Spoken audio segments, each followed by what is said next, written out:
ఒక్క మాట ఇక్కడికి వచ్చిన ఒక్క మాట చెప్తాం, అదే చెప్తాను నేను. మీరు అక్కడ ఇక్కడ నేను చెప్తే ఇద్దరు గొంతు పోతుంది. ఇప్పుడు ఏం జరుగుతుంది 2 ఏళ్ళ అంటే, మీరు ఆ తెలుగు సినిమా ఒకటి ఉంటుంది, నేను చిన్నగా ఉన్నప్పుడు స్కూల్ ఉన్నప్పుడు చూసిన, అహనా పెళ్ళంట అనే సినిమా వచ్చింది, చూసిరా మీరు?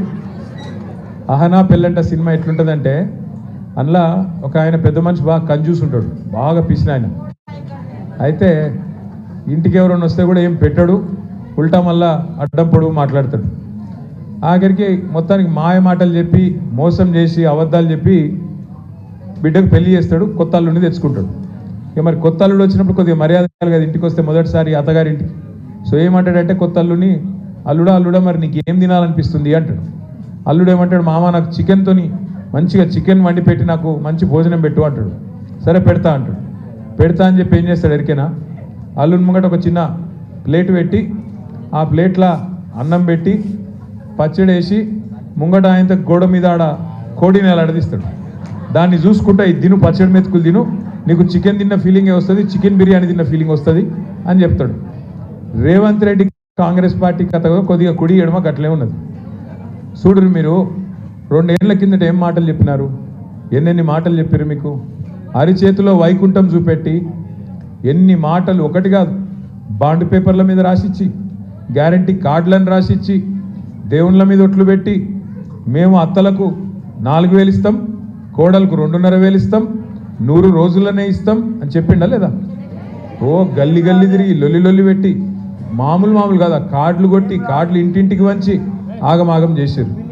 ఎంత అన్యాయం అంటే కేసీఆర్ గారు 1,00,000 రూపాయలు ఆడపిల్ల పెళ్లికి ఇస్తే, లగ్గానికి ఇస్తే, నేను 1,00,000 రూపాయలు కాదు మీదికెళ్ళి తులం బంగారం ఇస్తా అని చెప్పిండు రేవంత్ రెడ్డి గారు. ఎవరికన్నా వచ్చిందా తులం బంగారం? వచ్చిందా? తులం బంగారం కాదు.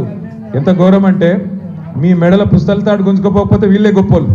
అంత దుర్మార్గులు, అంత అరాచక ప్రభుత్వం ఇవాళ వచ్చినది. 2 ఏళ్ళైంది ప్రభుత్వం వచ్చి.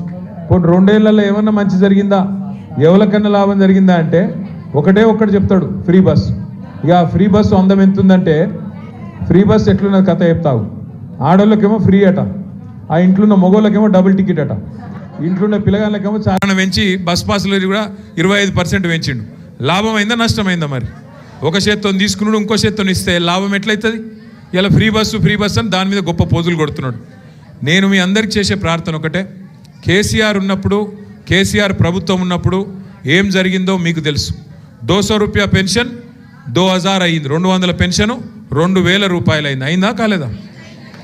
పెళ్లి చేసుకుంటే 1,00,000 రూపాయలు పేదింటి ఆడబిడ్డకు కళ్యాణ లక్ష్మి, హిందూ బిడ్డ అయితే కళ్యాణ లక్ష్మి, అదే ముస్లిమో క్రిస్టియన్ అమ్మాయి అయితే షాదీ ముబారక్ పేరు మీద 1,116 రూపాయలు వచ్చిందా లేదా? అదే అమ్మాయి కడుపులో ఒక బిడ్డ పుడితే ప్రభుత్వ ఆసుపత్రిలో దవాఖానకు పోతే కేసీఆర్ కిట్టు వచ్చిందా? ఆడపిల్ల పుడితే 13,000, మగ పిల్లగాడు పుడితే 12,000 ఇచ్చిండా కేసీఆర్? బతుకమ్మకు బతుకమ్మ చీర పెట్టిండా? రంజాన్కు రంజాన్ తోఫా వచ్చిందా? క్రిస్మస్కు క్రిస్మస్ గిఫ్ట్ వచ్చిందా?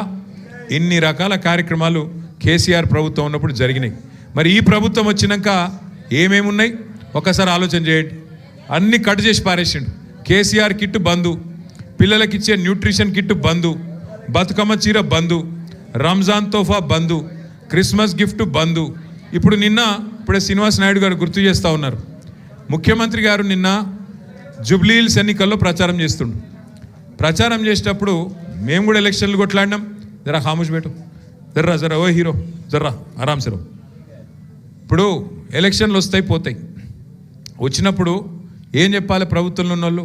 ఇగో మీరు మాకు అవకాశం ఇచ్చారు, మీరు మాకు ఓట్లేసి మళ్ళీ గెలిపిస్తే మంచి పనులు చేస్తా అని చెప్పుకోవాలి, ఏమైనా తప్పులు ఉంటే తప్పులు కరెక్షన్ చేసుకుంటా అని చెప్పుకోవాలి. అంతేగాని బెదిరిస్తారా ఎవరన్నా ఓటర్లను? నువ్వు వేయకపోతే ఇది బంద్ పెడతా, అది బంద్ పెడతా. నేను అడుగుతున్నా, ఒక్కసారి ఆలోచన చేయండి. మీరు ఆ పదవే ప్రజలు ఇచ్చిన భిక్ష. ఆ పదవి మంత్రి పదవైనా, ఎమ్మెల్యే పదవైనా, ముఖ్యమంత్రి పదవైనా మీరు పెట్టిన భిక్ష. మీరు కాదనుకుంటే పెద్దోళ్ళే దిగిపోయారు. ఎన్టీ రామారావుని ఒడగొట్టిరు, ఈ దేశంలో ఇందిరమ్మను ఒడగొట్టిరు.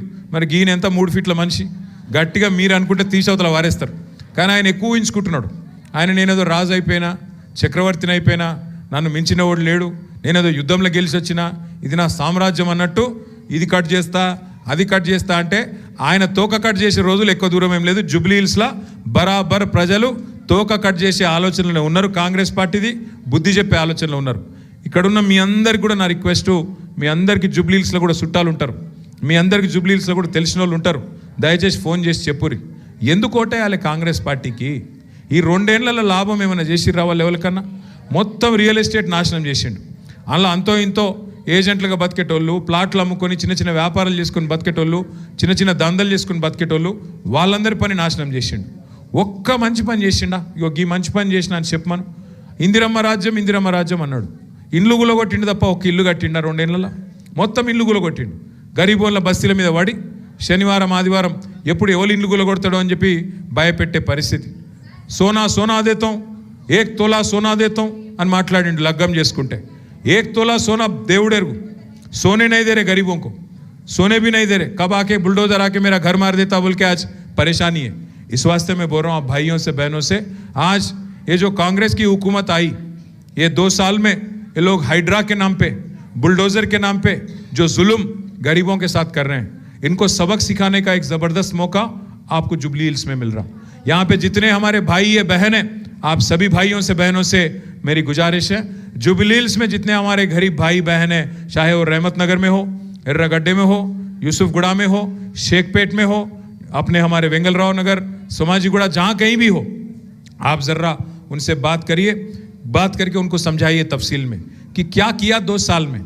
हर किसी से वादा किया, कोई वादा नहीं निभाया.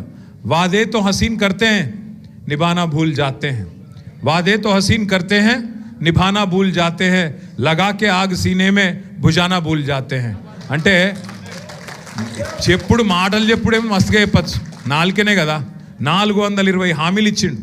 బీసీలకు బీసీ డిక్లరేషన్ అన్నాడు, మహిళలకు మహిళా డిక్లరేషన్ అన్నాడు, ఎస్సీలకు ఎస్టీ డిక్లరేషన్ అన్నాడు. నోటికొచ్చినాయి చెప్పిండు. మొత్తం 420 హామీలు ఇచ్చిండు. ఒక్క మంచి పని చేస్తలేడు, ఒక ఇల్లు కడతలేడు, ఒక పెన్షన్ ఇస్తలేడు.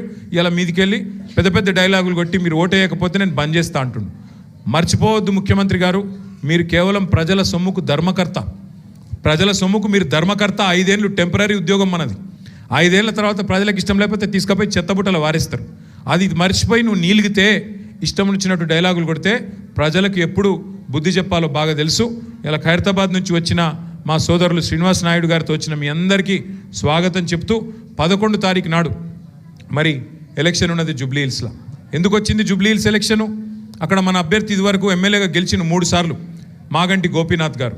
మన నగర శాఖ అధ్యక్షుడు ఉండే, ఇదివరకు తెలుగుదేశంలో పనిచేసిండు గోపీనాథ్ గారు. ఎన్టీ రామారావు గారు అభిమానిగా ఉండే ఆయన చాలా కాలం. ఆయన అనుకోకుండా చచ్చిపోయిండు. మీరు గెలిపించారు, 5 ఏళ్ల కోసం గెలిపించారు.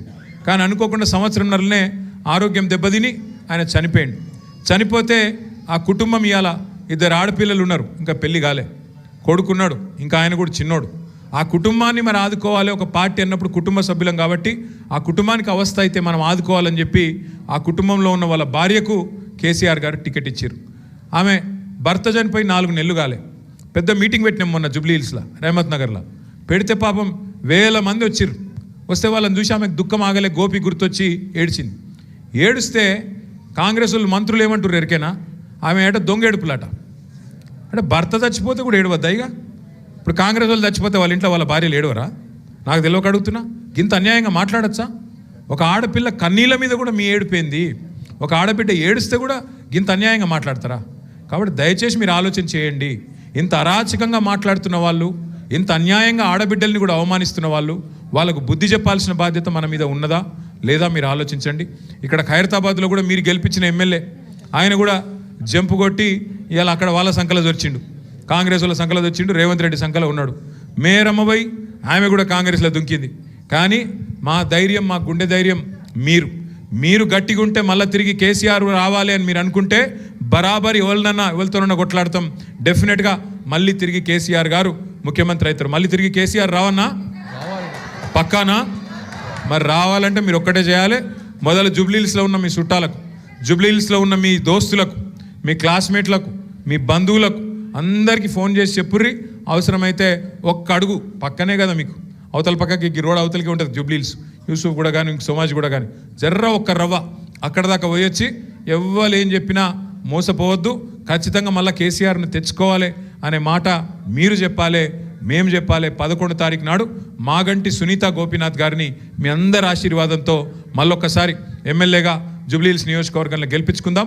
మీ ఆడబిడ్డల ఆశీర్వాదంతో ఒక ఆడబిడ్డ ఖచ్చితంగా తిరిగి హైదరాబాద్లో మళ్ళీ నిలబడాలని చెప్పి నేను కోరుకుంటూ ఇంత పెద్ద ఎత్తున విచ్చేసిన మీ అందరికీ, ముఖ్యంగా పిల్లలు, సంటి పిల్లలు కూడా తీసుకొచ్చారు కొంతమంది, వాళ్ళందరికీ ప్రత్యేకంగా, ఇక్కడ మీకు అవస్థ అవుతుంది నాకు తెలుసు, మీ కష్టం నాకు తెలుసు, ఇంట్లో ఇడిచిపెట్టరాదు, పిల్లలను బయటికి తీసుకురాక తప్పదు. మరి వాళ్ళు మిమ్మల్ని సతాయిస్తారు, నాకు కూడా అర్థమవుతుంది. కాబట్టి ఇంతకంటే ఎక్కువ మీకు పరీక్ష పెట్టకుండా పేరు పేరున శ్రీనివాస్ నాయుడు గారికి, సుజాత గారికి, వారి ఎంబడ ఇచ్చిన మిగతా మిత్రులకు, ఇగో మీకోసం ప్రత్యేకంగా కృష్ణారావు గారు కూడా వచ్చినారు, ఎమ్మెల్యే కూకట్పల్లి, ఆయనకు, మా ఎంఎన్ శ్రీనివాస్ అన్నకు, ఇదంతా కూడా కోఆర్డినేషన్ చేసిండ్రు. మా తమ్ముడు ఖైరతాబాద్ నియోజకవర్గ బాధ్యుడు తమ్ముడు మన్నే గోవర్ధన్ రెడ్డి గారికి, సోదరి శ్రీమతి షకీలా రెడ్డి గారికి, రావుల చంద్రశేఖర్ రెడ్డి గారు, ఎట్లాగో మా పెద్ద దిక్కు ఆయన, అలీ మస్కతి గారికి, ఇంకా పేరు పేరున అందరికీ కూడా, మూర్తి గారికి, ఇంకా ఎవరెవరికి చెప్పాలా, ముర్తుజా గారికి, మూర్తి గారికి, యూసుఫ్ బైకి, హర్ కిసికో, డాక్టర్